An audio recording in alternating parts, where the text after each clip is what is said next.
ሰላም ጤና ይስጥልን ውድ የኢትዮ ፋስት መረጃ ቤተሰቦች እንደምንድናችሁ?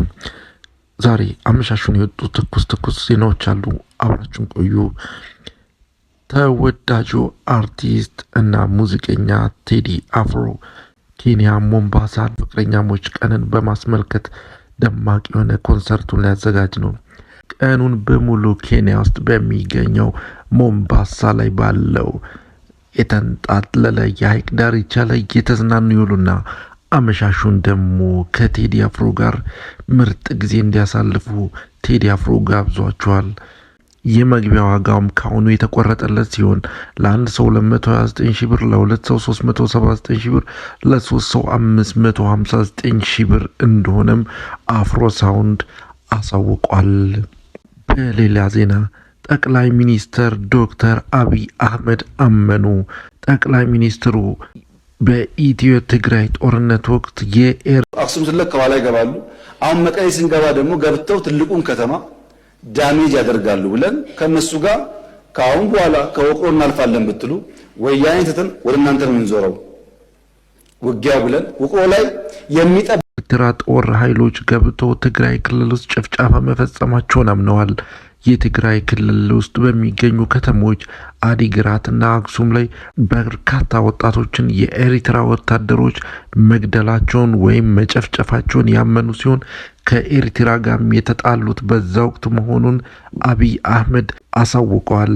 ከዚያ በተጨማሪም የተለያዩ ሰዎችን ወደ ኤርትራ ይህን ተግባራቸውን እንዲያቆሙ ሲሌላኩ ቢሆንም ኤርትራዎቹ አላሻፈረኝ በማለታቸው ከኤርትራ ጋር ወደ ለየለት ጸብ የገቡት የዛኔ መሆኑንም ጠቅላይ ሚኒስትሩ ጨምሮ አሳስበዋል። ሽምግልና ከተላኩት ሰው ወገኖች አንደኛው ገዱ እንዳርጋቸው አቶ ገዱ አሁን እኛ ጋር የሉም፣ ግን ክር አላቸው፣ ህሊና አላቸው። ዛሬ ቢደብቁ በታሪክ ውስጥ ይወጣል።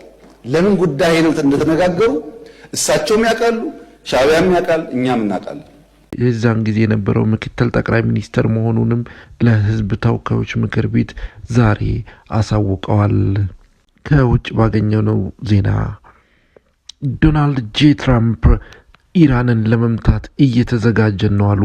ኢራን ለድርድር ማትስማማ ከሆነ በሰዓታት ውስጥ ኢራን የምትባልን ሀገር ልናጠፋት እንችላለን ሲሉ ዝተዋል።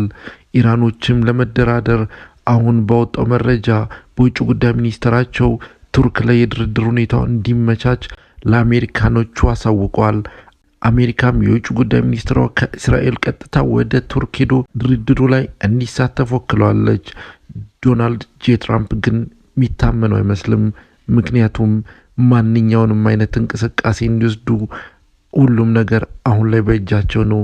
ኢራንን ሙሉ በሙሉ የአሜሪካ ጦር ከቧታልና። ውድ ተከታዮቻችን ለአሁኑ በዚያ በቃን። የተለያዩ ዜናዎችን ደግሞ ሰብሰብ አድርገን በቅርብ ሰዓት ተመልሰን ምን መጣ ይሆናል። እስከዛው ሰናይ ጊዜ ይሆንላችሁ።